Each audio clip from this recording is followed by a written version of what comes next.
The air in the interrogation room was heavy, the fluorescent light above flickering with an unsettling hum. Emma Carter sat motionless, her hands trembling slightly as they rested on the cold, steel table. Across from her, a detective's piercing gaze bore into her, but her eyes stared through him, vacant and distant.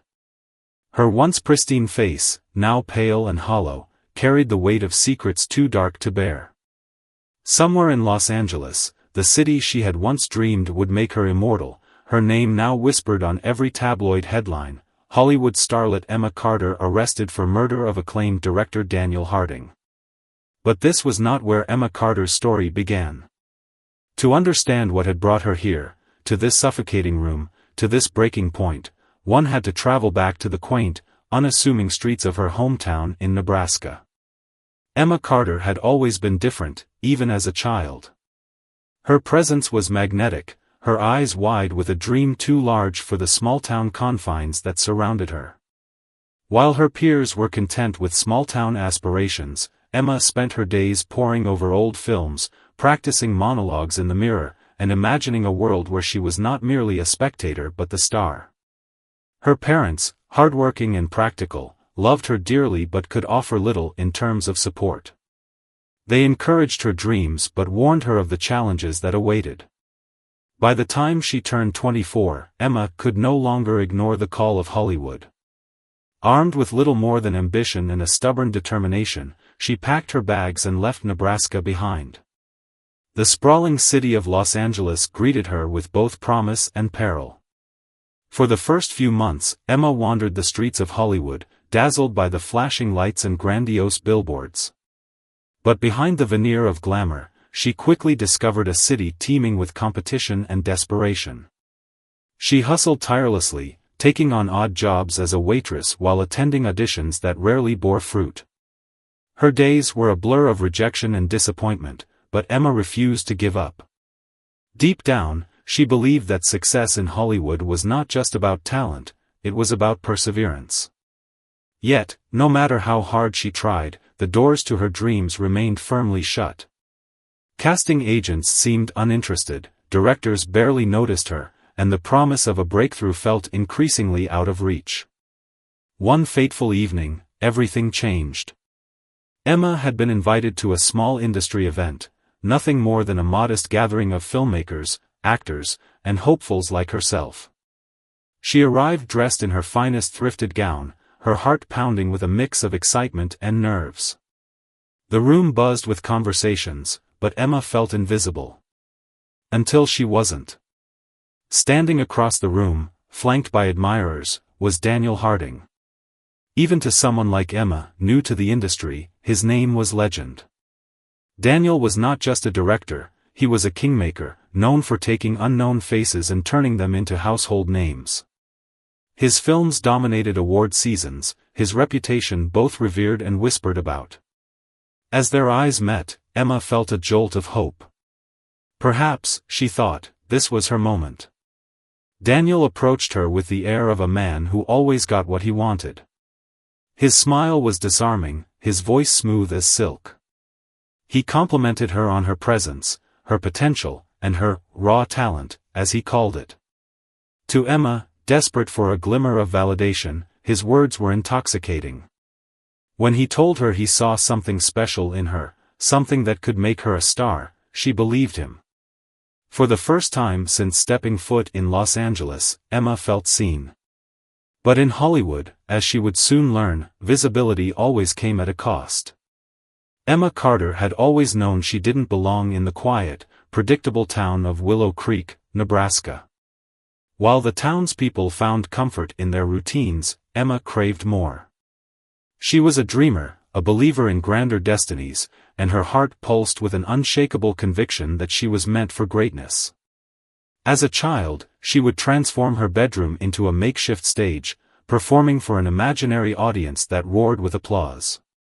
Her heroes were not local icons but Hollywood legends: Audrey Hepburn, Marilyn Monroe, Meryl Streep. She wanted to be like them, to see her name immortalized on the silver screen. Her parents, John and Margaret Carter, adored their ambitious daughter, though they often worried about her unrelenting pursuit of such an improbable dream. Life in Willow Creek revolved around hard work and modest expectations, not the glitz and glamour of Hollywood. John worked long hours at a hardware store, while Margaret managed a small bakery, each dollar they earned carefully saved or spent. They supported Emma in every way they could, but there were limits to what they could provide. When she spoke of acting schools and auditions, their advice was cautious. "Dream big, sweetheart," her mother would say, "but don't forget to have a plan." But Emma didn't want a plan. She wanted a future. By the time she turned 24, she had saved just enough money to buy a one-way bus ticket to Los Angeles. The morning she left Willow Creek, her parents stood on the porch, waving goodbye with smiles that didn't quite reach their eyes. Her father handed her a small envelope. Inside was a note, written in his careful handwriting, "Follow your dreams, Emma. And remember, we're always here if you need us." Los Angeles was a far cry from the rolling fields and quiet streets of her hometown. The city buzzed with life at all hours, cars honking, neon signs flashing, and the endless hum of ambition. It was both exhilarating and overwhelming. Emma found herself awestruck by the towering palm trees, the sprawling boulevards, and the sight of the Hollywood sign glittering in the distance. But the initial euphoria quickly gave way to the harsh reality of starting from nothing in a city bursting with people chasing the same dream. Emma's first months in Hollywood were a whirlwind of uncertainty. She rented a tiny studio apartment in a rundown part of town, its peeling paint and creaky floors a far cry from the lavish homes she had seen in magazines. Every morning, she scoured casting websites, submitting her headshot to any role she could find, commercials, student films, even unpaid projects. She juggled 3 part-time jobs, waitressing at a diner, working the register at a boutique, and assisting at a dance studio. At night, she attended acting classes, pouring every ounce of energy into perfecting her craft. But success did not come easily. Casting agents dismissed her with polite indifference, and directors barely looked up from their notes during auditions. For every 100 submissions she sent out, she was lucky to get one call back. Even then, the roles offered were small, background parts where she blended into the crowd. She began to realize that talent alone wasn't enough. In Hollywood, it wasn't just about what you could do, it was about who you knew. The rejection was brutal, but Emma refused to give up. She reminded herself that every great star had started somewhere, that resilience was key. Yet, as the months turned into a year, the weight of her circumstances became harder to ignore. Her savings dwindled, her bills piled up, and the dream that had once burned so brightly began to flicker. On the nights when the loneliness became unbearable, she would sit by her window, staring out at the city lights, and wonder if she had made a mistake. It was during one of these low moments that Emma received an unexpected invitation to a small industry event. A fellow waitress at the diner, who moonlighted as an aspiring screenwriter, had secured a +1 and offered it to Emma. "You never know who you might meet," her friend had said with a wink. Emma hesitated but eventually agreed, thinking it might be her one chance to break out of obscurity. The event was nothing like Emma had imagined.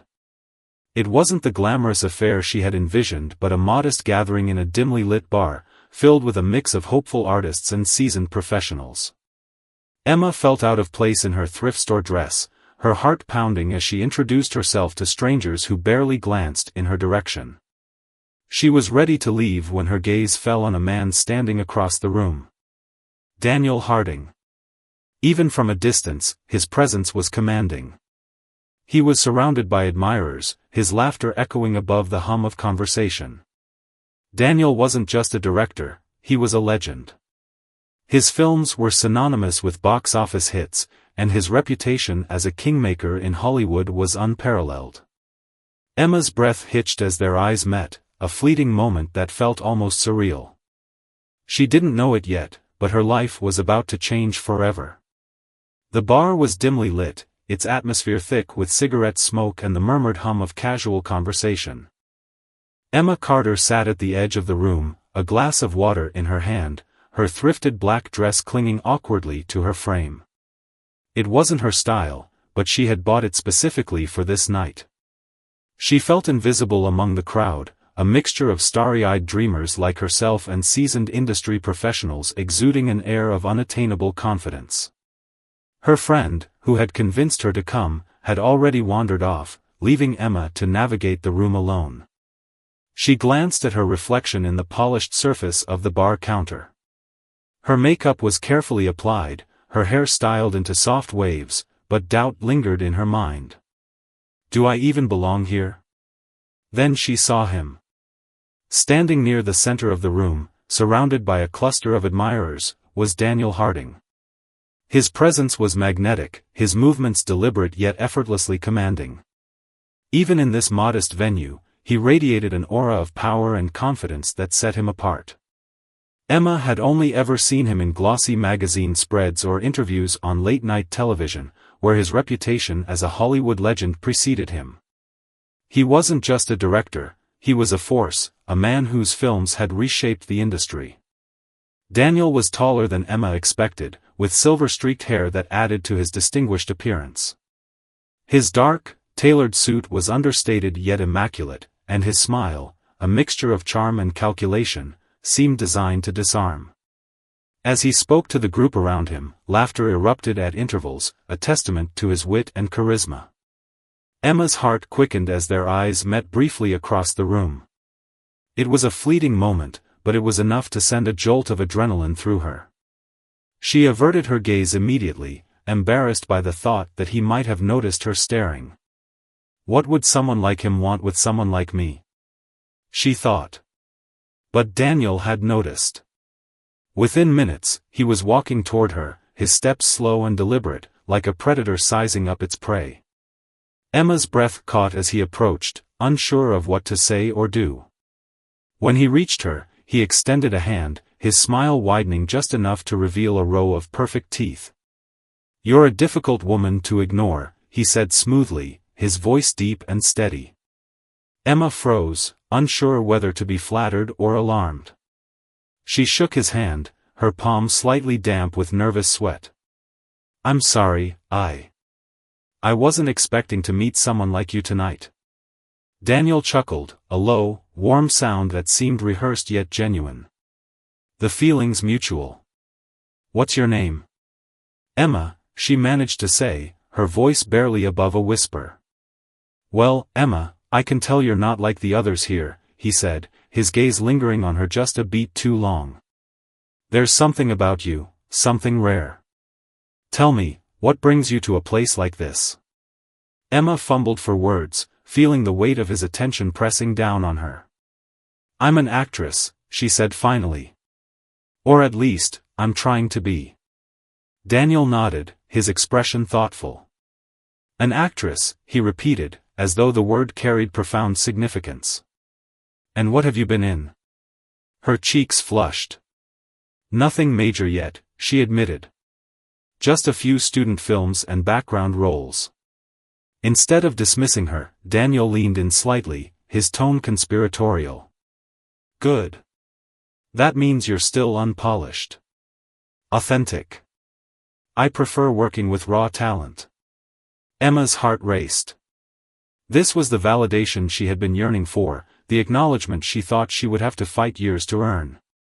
She felt seen, even if only for a moment, and it was intoxicating.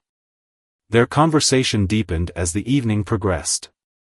Daniel asked her about her life, her inspirations, and her dreams, all the while weaving subtle compliments into his words. He spoke of his upcoming film, a project already rumored to be the next big thing, and hinted at needing a fresh face for the lead role. "You could be exactly what I'm looking for," he said finally, his tone both casual and deliberate. "The industry needs new blood, someone with your kind of spark. If you're interested, we should talk more. Over dinner." Emma's pulse quickened, her mind racing with the possibilities. This was the opportunity she had dreamed of, the chance to prove herself in an industry that had so far refused to notice her. Yet, beneath the surface of her excitement, a small voice whispered a warning she couldn't quite place. "I'd love that," she said finally, her voice steady despite the storm of emotions within her. Daniel smiled again, but this time, there was a glint in his eyes that Emma couldn't quite read. "Good," he said, taking her hand briefly before stepping away. "I'll be in touch." As she watched him walk back to his circle of admirers, Emma felt an electric thrill coursing through her veins. She didn't yet realize that this encounter, which felt like the beginning of her dreams coming true, was the first step into a nightmare she couldn't escape. Emma Carter's life transformed almost overnight. 1 week after her encounter with Daniel Harding, she found herself in a polished corner office, sitting across from Hollywood's most powerful director as he explained his vision for his next project. The film was poised to be a cinematic juggernaut, bold, provocative, and guaranteed to dominate awards season. He wanted Emma, an unknown actress with no notable credits, to carry the lead role. "This is your chance," Daniel had said, leaning back in his chair, his piercing eyes fixed on hers. "I see a star in you, Emma. All you have to do is trust me." And trust him she did, or at least, she convinced herself that she did. By the end of the meeting, Emma had signed on for the role, her hands trembling with excitement and a hint of fear. It was a dream come true, or so she thought. The weeks that followed were a whirlwind.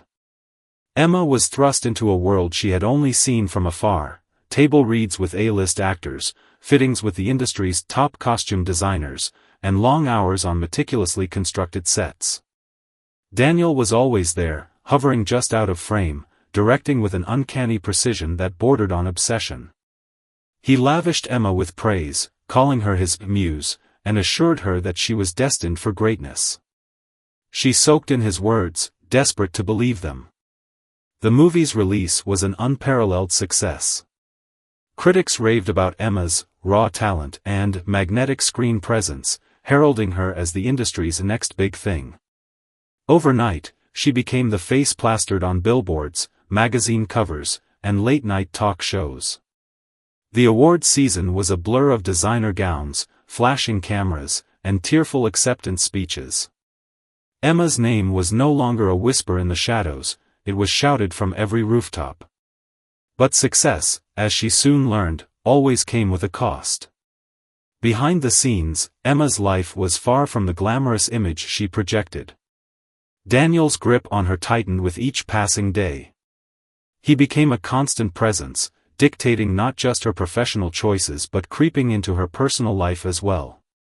What began as mentorship and professional camaraderie quickly turned into something darker. The first time Daniel summoned her to his private beach house, Emma felt a pang of unease. He had promised they would discuss her next project, but the evening took a different turn. Over expensive wine and a candlelit dinner, Daniel's demeanor shifted. He spoke not as a director, but as a man staking a claim. "You owe this to me," he said, his voice low and deliberate. "Everything you've achieved, none of it would have been possible without me." Emma froze, her mind racing as she tried to process his words. Before she could respond, he placed a hand on hers, his grip firm. "Don't forget where you came from, Emma. And don't forget who brought you here." That night, under the weight of mounting pressure and a rising tide of self-doubt, Emma made a decision she would come to regret.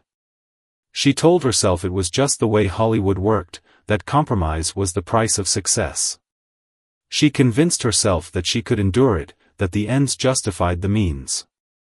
But she underestimated how much she would lose in the process. After that evening, everything changed. Daniel began inviting her to his house more frequently, and Emma, terrified of jeopardizing her career, complied. What she didn't know was that he was recording their encounters, evidence he would later use to control her. The toll was immediate and profound. Emma's once bright spirit dimmed under the weight of Daniel's manipulation. She withdrew from her friends, unable to explain the growing shadow over her life. Even her marriage to Matthew, the kind and patient real estate developer she had met shortly after her big break, began to suffer. Emma avoided his questions, deflected his concerns, and buried the guilt that gnawed at her every time she looked into his trusting eyes. Publicly, Emma was thriving. Privately, she was unraveling. The demands of fame, coupled with Daniel's relentless control, began to erode her sense of self. Every success felt hollow, every moment of joy tinged with dread. She started skipping events, turning down roles, and retreating from the spotlight that had once felt so intoxicating. By the end of 2012, Emma's career had plateaued. Rumors swirled about her absence, and whispers of personal struggles began to circulate in industry circles. The woman who had once been hailed as Hollywood's brightest star was now a shell of herself, haunted by secrets she couldn't share. And Daniel, ever the puppet master, refused to loosen his grip. He reminded her, time and again, that her success was his creation, that without him, she was nothing. Each reminder cut deeper, leaving Emma trapped in a nightmare of her own making. She knew something had to change. But what would it cost her to take back her life? And would she survive the fallout? By late 2012, Emma Carter's once glamorous life was crumbling around her. The sparkle that had defined her early success had faded, replaced by a hollow emptiness she could no longer mask. The red carpet events she once cherished felt suffocating, the blinding flashes of cameras reminding her of the secrets she carried. Publicly, she remained poised, her dazzling smile intact. Privately, she was unraveling. Every day felt like a battle to keep her double life intact. On one side, she was the adored Hollywood starlet, married to Matthew, a wealthy and supportive real estate developer who seemed to complete the image of perfection. On the other, she was a prisoner, shackled by the manipulation and threats of Daniel Harding.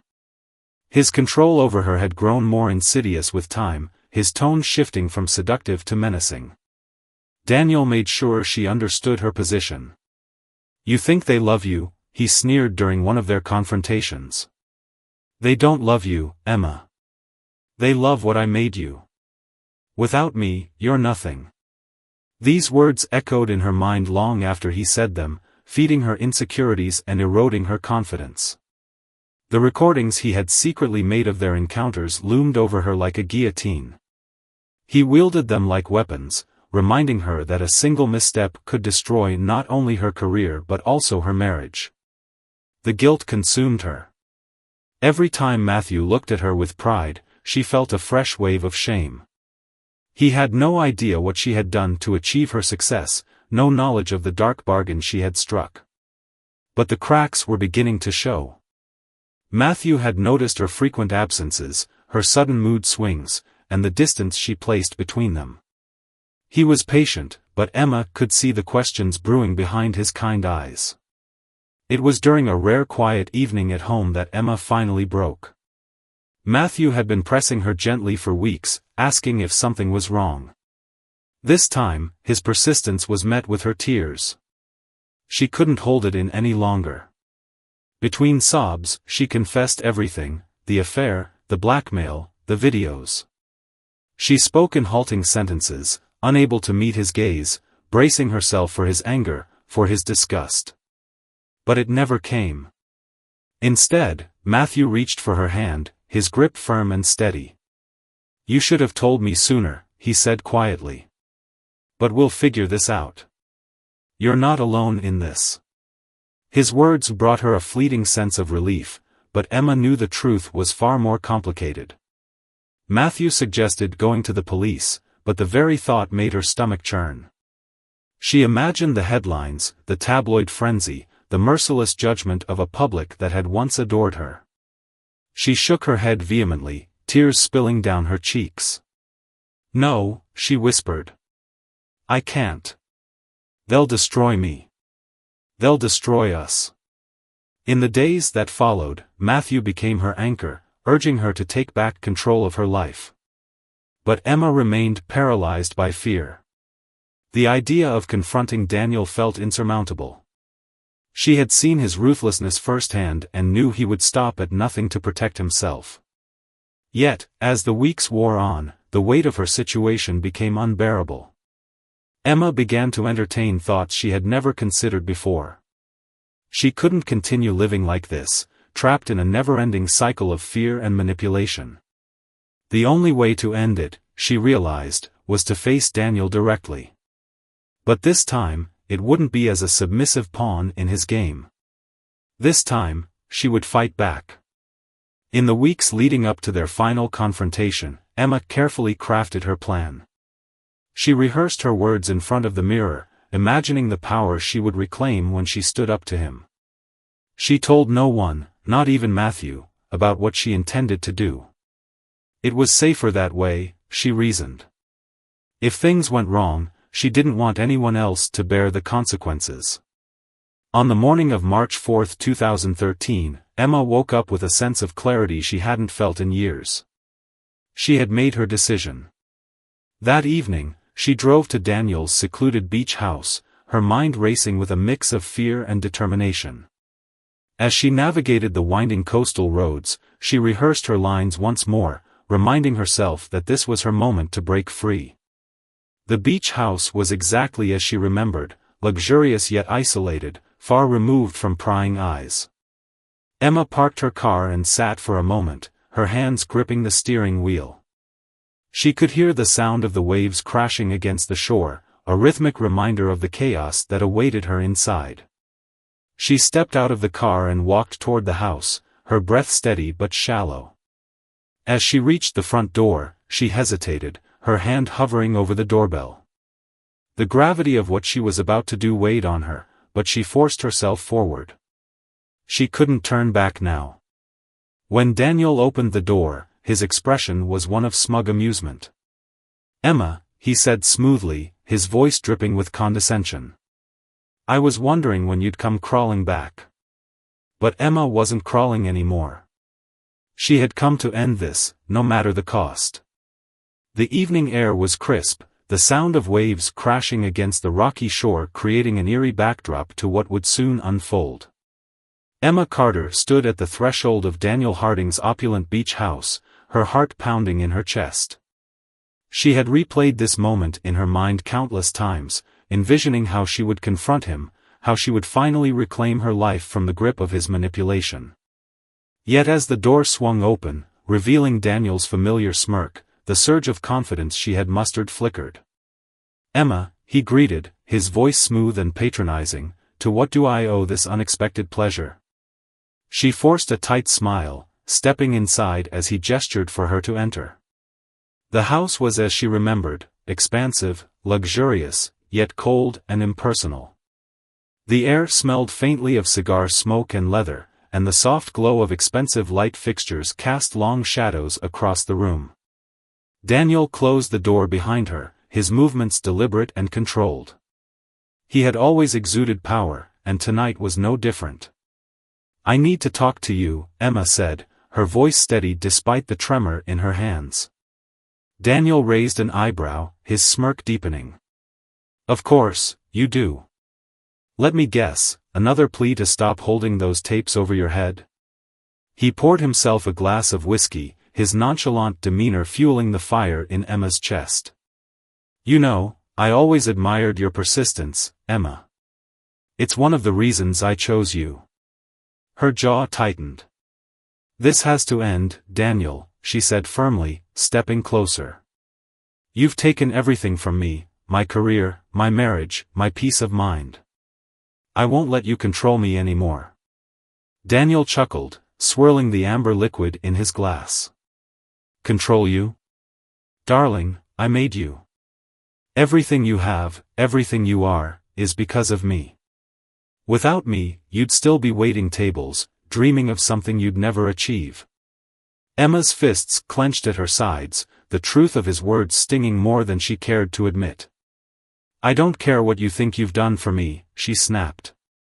"You don't own me." Daniel's expression darkened, the smugness giving way to something more menacing. He set his glass down with a sharp clink, stepping toward her. "Let me remind you of something, Emma," he said, his voice low and dangerous. "I hold all the cards. Those tapes? They're insurance. If you think for 1 second that you can walk away from this without consequences, you're more naive than I thought. The tension in the room was palpable, the space between them charged with unspoken threats. Emma's breathing quickened as Daniel loomed closer, his presence suffocating. "You'll regret this," he hissed, his face inches from hers. "You think the world loves you? They'll chew you up and spit you out the moment they see who you really are." Something inside Emma snapped. The fear and humiliation she had endured for years gave way to a surge of anger she could no longer suppress. Her eyes darted to the heavy sculpture on the coffee table, a bronze piece Daniel had once bragged about, a symbol of his supposed sophistication. Without thinking, she grabbed it, the weight of it grounding her in the chaos of the moment. "Stay back," she warned, her voice trembling but resolute. Daniel laughed, a cruel, guttural sound. "What are you going to do, Emma? Hit me?" He stepped closer, his arrogance blinding him to the storm brewing in her eyes. Time seemed to slow as Emma raised the sculpture, her hands trembling with a mix of rage and desperation. Daniel's expression shifted, the first flicker of doubt crossing his face as he realized she wasn't bluffing. But it was too late. With a cry of anguish, Emma brought the sculpture down, the impact reverberating through her arms. Daniel staggered backward, his eyes wide with shock, before crumpling to the ground. Blood pooled around his head, stark against the pristine white carpet. Emma stood frozen, the sculpture slipping from her hands and landing with a dull thud. The adrenaline coursing through her veins dulled the reality of what she had done. Her breathing was ragged, her vision blurred, and the sound of her heartbeat drowned out everything else. She didn't feel victorious. She didn't feel free. She felt nothing. Minutes passed like hours as Emma stared at Daniel's lifeless body. She dropped to her knees, her hands trembling as she pressed them to her face. Tears streamed down her cheeks, but they brought no relief. The nightmare was over, but the cost was unimaginable. The sound of waves crashing outside was now accompanied by the faint wail of sirens in the distance. A neighbor, hearing the commotion, had called the police. Emma didn't move.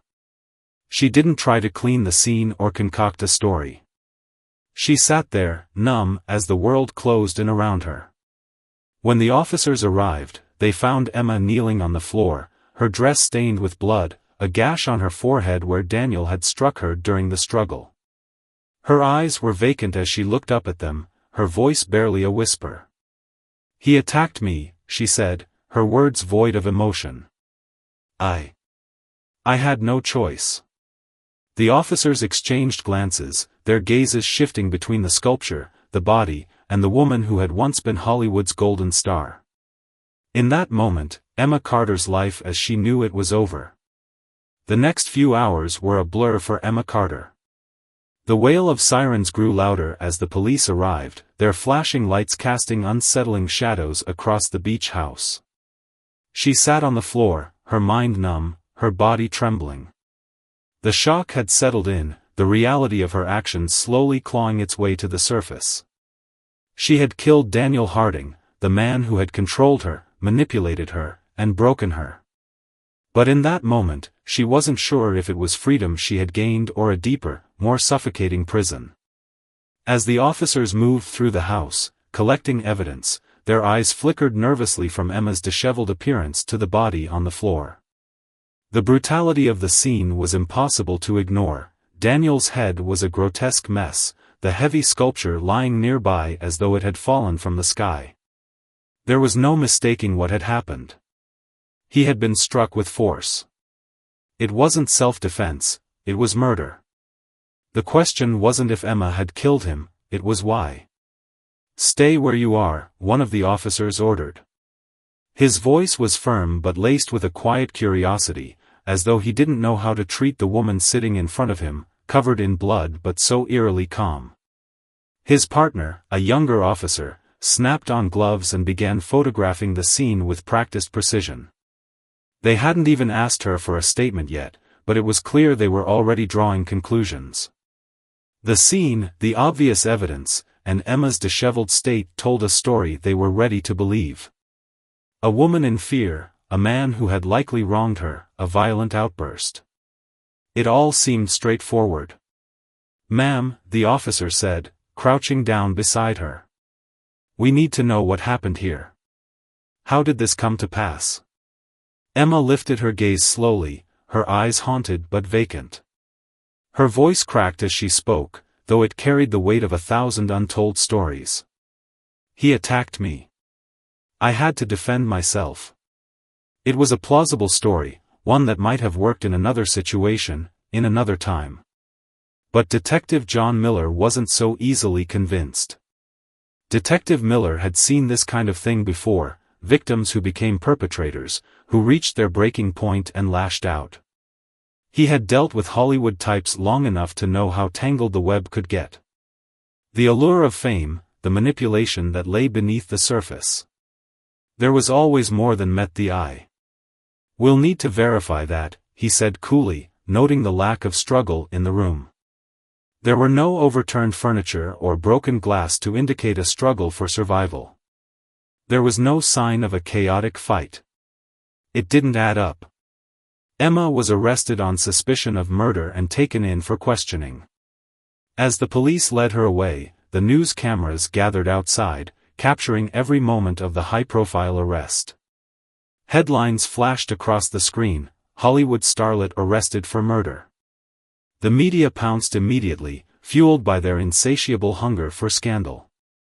Emma's name, once adored by millions, was now tainted with the blood of the man who had made her a star. Inside the interrogation room, Emma sat with her hands folded, the cool metal of the table pressing against her palms. Detective Miller entered, his eyes hard, his expression unreadable. He took a seat across from her, watching her closely, studying her every move. The silence stretched between them, heavy and unyielding. "Emma Carter," he began, his voice calm but piercing. "You say Daniel Harding attacked you. But we've reviewed the scene. We found no evidence of a struggle. No signs of forced entry or disruption. If this was a self-defense situation, why does it seem so rehearsed?" Emma's heart began to race as the detective's words settled in her mind. She had prepared herself for the questioning, but this was different. She had never considered how the scene might appear to someone who wasn't in her shoes. The neatness of the room, the precise angle of Daniel's body, the absence of any real signs of a fight, everything screamed that it wasn't a moment of panic or survival. I wasn't thinking clearly," Emma stammered, her hands trembling slightly. "He had been controlling me for so long. He had so much power over me. I didn't know what else to do." Miller's gaze sharpened. "You didn't know what else to do," he repeated. "Or perhaps you planned this. You knew exactly how to act, didn't you?" "It seems too convenient, Emma." The words hit her like a slap, and she flinched involuntarily. Was it true? Had she planned this? She had never allowed herself to think of it in those terms. She had just wanted out, desperately, violently so. The idea of confronting Daniel had seemed like the only way to break free, but did she truly anticipate this outcome? Could she have acted with such cold precision? "Why did you go to his house that night?" Miller asked, his voice growing firmer. "You said you wanted to end things, but your timeline doesn't add up. We checked security footage from the area. You arrived hours before you claimed. So why? What really happened?" Emma's breath caught in her throat. The security footage. Of course. They had seen everything. She had rehearsed her story, but now the cracks were starting to show. Her mind raced, trying to piece together what had happened. She had arrived earlier than she told the police, but only because she had to be sure. She had been terrified of what would happen when she finally confronted Daniel. But had she planned it all along? Had she made the choice to kill him, knowing what the consequences would be? Or had it been an accident, an explosive moment of self-defense, born from years of manipulation and fear? As Detective Miller continued to press, Emma's mind spun. Every answer she gave only seemed to create more questions. The weight of her choices, the blur between self-preservation and premeditation, threatened to drown her. Could she prove she was the victim in this twisted dance? Or had she crossed a line that even she hadn't fully realized until it was too late? The investigation had only just begun, but already, the truth seemed more elusive than ever. The courtroom was packed, as it had been every day since the trial began. The atmosphere was thick with tension, the air charged with the murmur of onlookers, journalists, and spectators hungry for the latest Hollywood scandal. Emma Carter, once the golden child of the industry, now sat at the defendant's table, a shadow of the starlet she once was. Her once vibrant eyes were hollow, her skin pale, and her expression, stoic, yet fragile. The room buzzed with speculation, the world eager to learn whether she was a victim of manipulation or a cold-blooded killer. The prosecution, led by District Attorney Sarah Wallace, wasted no time in laying out their case. The story was clear: Emma had killed Daniel Harding, the man who had made her a star, in a premeditated act of revenge. The evidence seemed damning. Security footage showed Emma arriving hours before she had admitted. There were no signs of a struggle at the scene, and the brutality of the killing, striking Daniel with a heavy sculpture, suggested a carefully planned act of violence, not an outburst of self-defense. Wallace's opening statement painted a picture of a woman driven by ambition, willing to sacrifice everything, including her morals, to achieve fame and power. Emma Carter, Wallace declared, was not just the victim of a toxic relationship. She was a woman who, once she had tasted the sweet nectar of success, would stop at nothing to maintain it, even if it meant destroying the man who gave her that opportunity. As Wallace spoke, Emma's heart pounded in her chest. Each word felt like a weight pressing down on her, suffocating her. She had been prepared for the prosecution to paint her as a villain, but hearing the words in this context, the implication that she had killed in cold blood for her own gain, cut deeper than she had anticipated. The defense, led by Emma's attorney, Michael Grant, was a study in contrast. Grant was calm, methodical, and empathetic. He stood up and delivered his opening statement with a quiet power that commanded attention. "Ladies and gentlemen of the jury," Grant began, his voice steady but filled with conviction. "You've heard the prosecution's story, but I ask you to listen closely. What they will not tell you is the full truth of what happened behind closed doors, the abuse, the blackmail, the manipulation Emma endured at the hands of Daniel Harding. The truth is not as simple as the prosecution would have you believe. This is not a case of a woman who murdered a man out of malice. This is the story of a woman driven to the brink by a man who controlled her every move, used her for his own gain, and threatened to destroy her if she tried to leave." Grant's words struck a chord with the jury, particularly his emphasis on the emotional and psychological torment Emma had suffered. He painted a picture of a woman who, after years of manipulation and coercion, had finally reached a breaking point.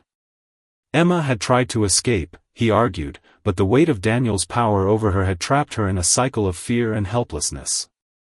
The trial progressed with the prosecution presenting their evidence, the security footage, the medical examiner's report, and the testimonies of those who knew Daniel Harding. But it was the emotional testimonies from Emma's side that left the deepest impact. Matthew, Emma's husband, took the stand and spoke of the strain in their marriage. He described how Emma had withdrawn, how she had become distant and anxious, how she had finally confessed everything to him in late 2012. His voice trembled with emotion as he described the pain he had felt upon learning the truth. "I knew something was wrong," Matthew testified, his eyes never leaving Emma's face. "But when she told me what had happened, I couldn't believe it. I wanted to help her, but she was so afraid. Afraid of losing everything, her career, our life together. I never knew how deep it went." Matthew's testimony painted a picture of a woman not driven by ambition or malice, but by a desperation to break free from the man who had controlled her life for so long. His words resonated deeply with the jury, many of whom had followed Emma's career from the beginning. They had seen the bright young actress, the one who had won their hearts with her charm and vulnerability, but now they were learning the dark truth behind her rise to fame. Emma herself was called to the stand. She had prepared herself for this moment, but nothing could have prepared her for the flood of emotions that overtook her as she recounted her experiences with Daniel. She spoke in halting sentences, her voice raw with emotion. She told the jury about the first time Daniel had approached her at that small industry event, how he had promised her a future and then manipulated her into an affair. She recounted the terror she had felt as he threatened to ruin her if she didn't comply, the toll it had taken on her mental health and her marriage. "I was trapped," Emma said, her voice trembling. "I didn't know who to turn to. I thought if I just played along, it would stop. But it never stopped. It just got worse, and I didn't know how to get out. He had control over everything, my career, my reputation, my future. He held me hostage with those tapes." Her testimony was powerful. The jury could feel her pain, her fear, and her desperation. It wasn't the cold, calculating demeanor the prosecution had painted. It was a woman in torment, someone who had reached her breaking point. The most damning moment came when the defense presented the final piece of evidence, Emma's confession to Matthew. Her words, spoken in private, painted a chilling picture of a woman who had reached the limits of her endurance. "I had no choice," Emma had whispered to her husband. "I had to do it. I couldn't let him control me anymore." The courtroom fell silent as the defense rested its case. Emma sat back in her chair, her face pale, her hands trembling. She had told the truth. She had laid bare her soul to the world, hoping it would be enough to convince the jury of her innocence. The next day, the jury began deliberations. The room was thick with anticipation as the lawyers and onlookers waited for the verdict. Emma sat anxiously, her hands clenched in her lap, praying that the truth had been enough to win their understanding. The stakes were high, her freedom, her life, her future, all hung in the balance. After what felt like an eternity, the jury returned. Emma's heart pounded in her chest as the foreman stood and read the verdict. The words that followed would forever change the course of her life. The courtroom fell silent as the jury's verdict was read aloud. Emma Carter sat frozen in her seat, her palms sweaty, her heart pounding in her chest. Her eyes never left the foreman as he delivered the decision, guilty of voluntary manslaughter. The weight of the words hit her like a sledgehammer, but it wasn't the crushing blow she had expected. There was no overwhelming sense of finality, no dramatic sense of relief. Instead, there was only a hollow feeling, as though everything she had once fought for had vanished into thin air. The decision marked the end of a long, trial, a trial that had forced Emma to confront the darkest parts of her life. The media frenzy had taken a toll on her, turning her personal trauma into a public spectacle. Headlines screamed about the Hollywood starlet's downfall, the woman who had killed the man who had made her famous. The public was divided. Some saw Emma as a victim of an abusive relationship, a woman who had been manipulated and controlled for years by one of the industry's most powerful men. Others viewed her as a woman who had crossed a line, using violence to escape the consequences of her own choices. As Emma was led away from the courtroom, her face pale, her eyes blank, the flood of cameras and microphones felt suffocating. She had once thrived in the limelight, basked in the adoration of fans, and reveled in the power that came with fame. Now, she was just another headline, her life dissected and discussed in every corner of the media. But it wasn't just the media scrutiny that weighed heavily on Emma's mind. It was the devastating realization that everything she had worked for, her career, her marriage, her dreams, had been torn apart by a series of choices, some of which she had made unknowingly, others that she had made out of desperation. She had achieved everything she had ever wanted, but at what cost? The first few months of her sentence were difficult.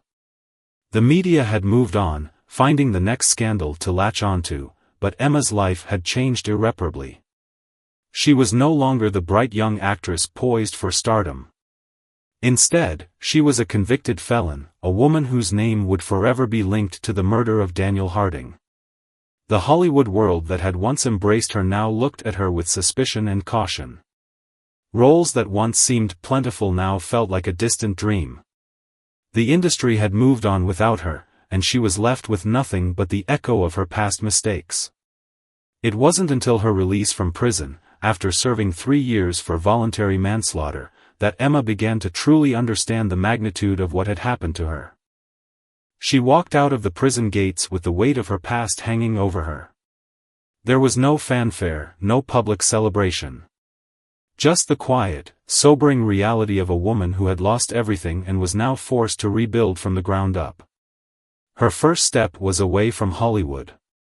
Emma and Matthew, despite the strain their marriage had endured, had somehow managed to hold on to each other. Their love had survived the years of deceit, manipulation, and betrayal, but it had changed. They both knew that the life they had once dreamed of together was gone.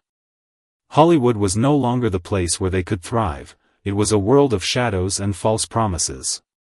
They decided to leave it all behind. In the years that followed, Emma found herself living a life far removed from the one she had once imagined. She and Matthew moved to a small town, where they could rebuild in peace, away from the relentless glare of the media.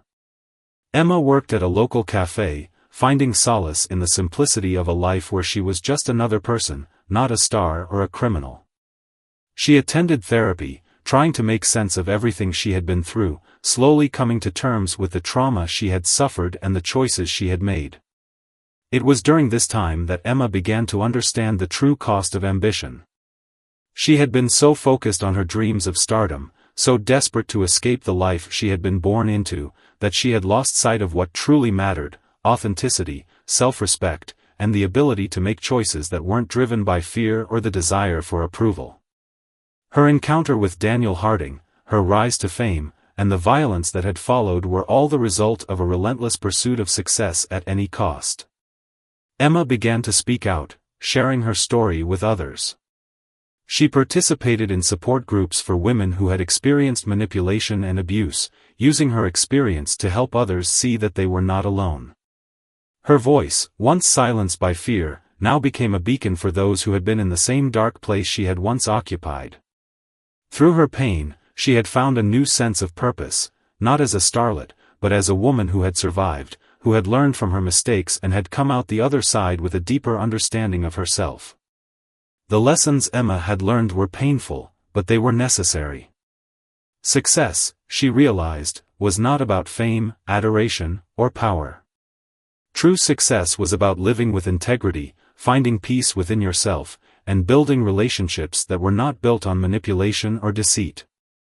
She had been given a second chance at life, and this time, she wasn't going to squander it. As Emma stood at the threshold of a new life, she knew that her past would always be a part of her. But she also knew that it did not define her. She had learned the hard way that the price of success could be steep, and sometimes, it could cost you everything. But she had also learned that redemption, though difficult, was possible. And for the first time in years, Emma Carter felt as though she was truly free. The years that followed Emma Carter's release from prison were marked by quiet introspection and hard-won peace.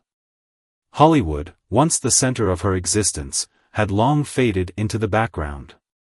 No longer interested in the fame or fortune she had once so desperately sought, Emma now lived a life shaped by different values, values she had learned through the pain of loss, betrayal, and survival. She had learned that true freedom came not from the applause of a crowd or the validation of others, but from the ability to live authentically, free from fear and manipulation. Her life in the small town was far from glamorous. She worked at a local cafe, a modest job that offered the solitude she needed to rebuild. Her days were spent serving coffee to regular customers who barely knew her name. Yet, in the simplicity of her new existence, Emma found a kind of peace that she had never known during her days as a rising star in Hollywood. She woke up each morning knowing she had no one to impress and nothing to prove. But even in the quiet, Emma's past was never far behind. She couldn't escape the headlines, the memories, the choices she had made.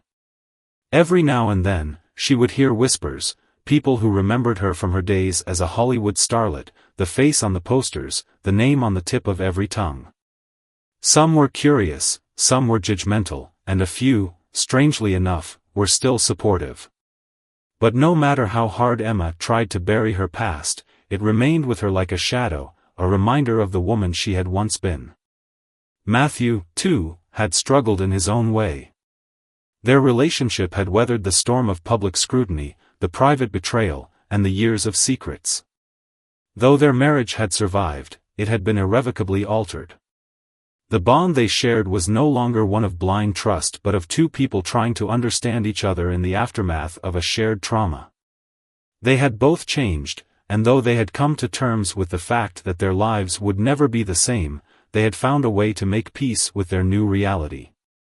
They often spoke about starting over, about leaving behind the remnants of their past life, and together they dreamed of a future where they could both heal. Emma's life, for all its simplicity, had become one of reflection. She sought therapy, working through the layers of guilt, shame, and trauma that had accumulated over the years. The violence of that fateful night, striking Daniel with the sculpture, was something she could never fully forget. The weight of that moment, the moment when she crossed a line she could never uncross, haunted her, no matter how many times she told herself that she had been driven to it by fear, by desperation.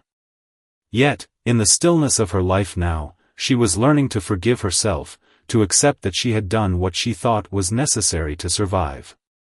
She also began to speak out, publicly, in small ways, and privately, with others who had been through similar experiences.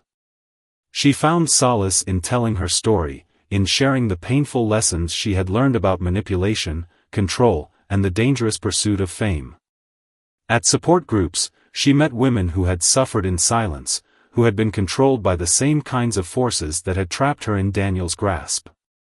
Through her words, Emma found not only healing but also the power to help others understand that they, too, could escape the shadows of their past.